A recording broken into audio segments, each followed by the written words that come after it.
Welcome back to Curbside Mechanics. We finally got our new t-shirts in if you want to check them out. Logo there, and on the back. Been waiting on them for a while, but today what we're going to be working on is the 2008 Chevrolet Malibu. And what we're going to be doing is the engine oil needs to be changed. It hasn't been changed in a while. This car has actually been in the garage for a while. After my wife got her new truck over there, she doesn't really drive her car anymore, so it's just been kind of sitting for a while. This car is actually kind of special to us because this was our first car after we got married, and it's actually our first paid-for vehicle too. So in the meantime, we're going to go ahead and get some tools ready, laid out to do this job. So some of the tools that you're going to need are just basic sockets, ratchet, jack stands, floor jack, and then a drain pan funnel. This is a very basic job, very simple. Anybody could do it. Also over here on the back of the car, we have our engine oil that we're going to be using. We're going to use 5W30. We're just going to use the O'Reilly's brand. And then a MicroGuard filter. This is a canister filter. There is the part number. So we're going to go ahead and jack the car up. It's a little bit easier. You don't have to do this, but makes it, if you're a bigger guy or girl, makes it a little bit easier for you to get to the drain plug underneath the car. Just make sure you put something underneath the back tires so it doesn't try and roll away. Alright, so we got the drain plug loose using that 15mm socket. Make sure you got your drain pan underneath, and then just slowly rotate the drain plug.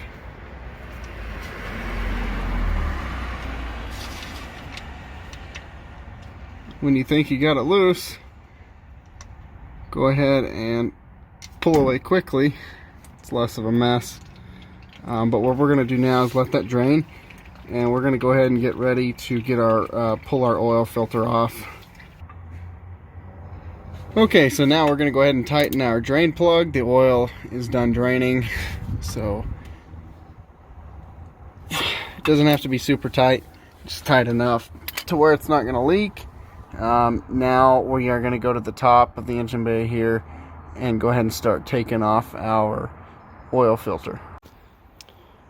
Okay, so to start to take off our oil filter, which is right down here by the manifold, you can't really see it from here, but first what I like to do is go ahead and remove the sensor for the air filter, and we're going to go ahead and remove our air filter clips.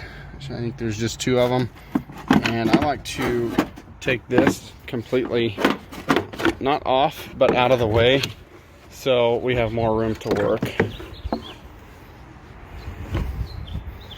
So setting it up like that, now we can get down in here and you can see the oil filter, which is right here. So it is sideways, like I said earlier, so when you start to loosen this, it will leak. So just make sure, as you can see, we have our pan down underneath there. So let's go ahead and get it loose.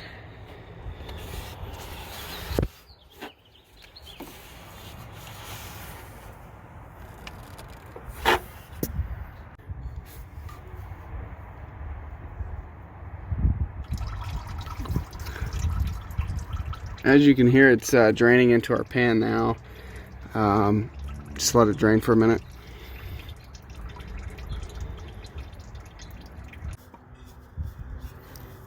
Sounds like it's about done draining, so we're going to go ahead and spin it all the way off here. Careful not to drop it, you'll make a mess.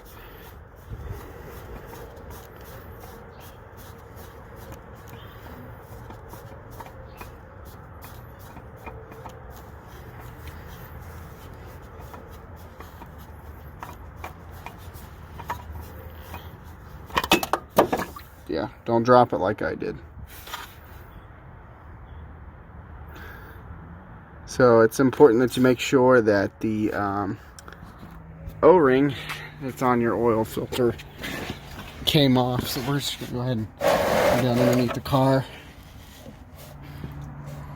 And as you can see, our O-ring is still there. That way we're not trying to get two O-rings on one surface.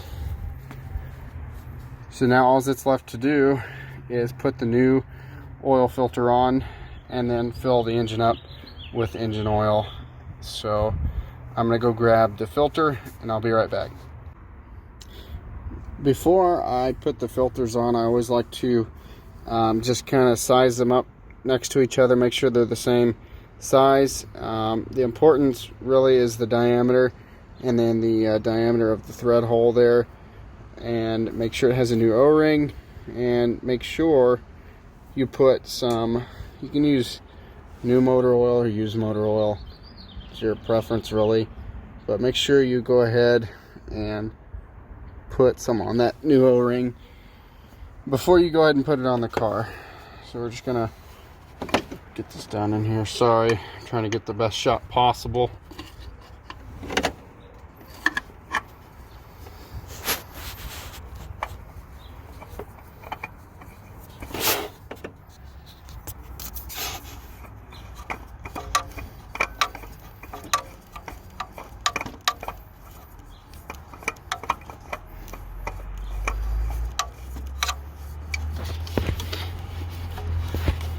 You don't have to make it to where it is just super tight where next time you go to change your oil, not even you can get it off.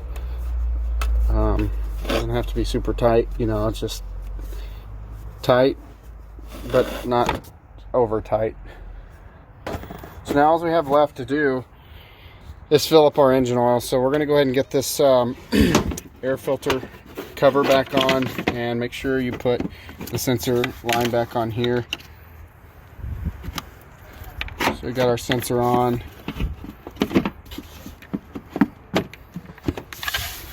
Don't forget about your two clips. So that's that.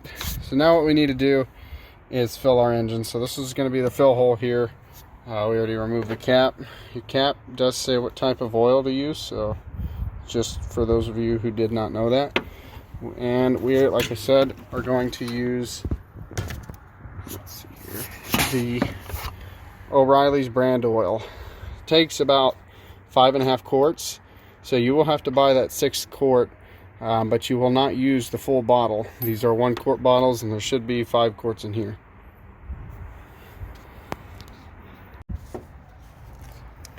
So we're going to go ahead and pour in our last half quart here.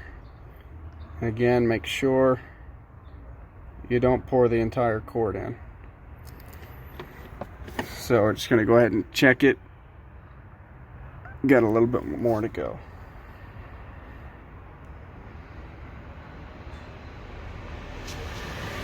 Stop, go ahead and check it again. And as you can see there, we are right at a half.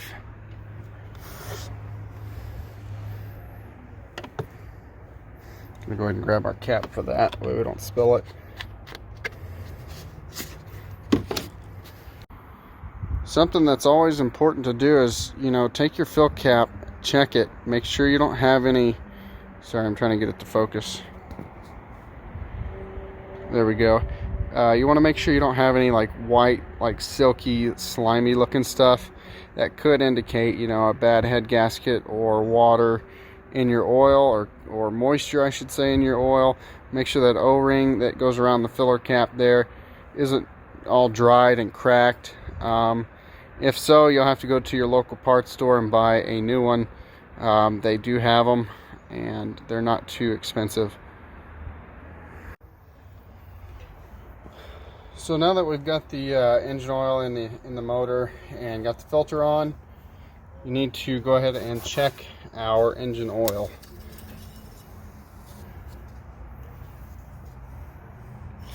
Remember, you want to check it multiple times because that reading that you read at first could be from before you change the oil, so it could be a misreading.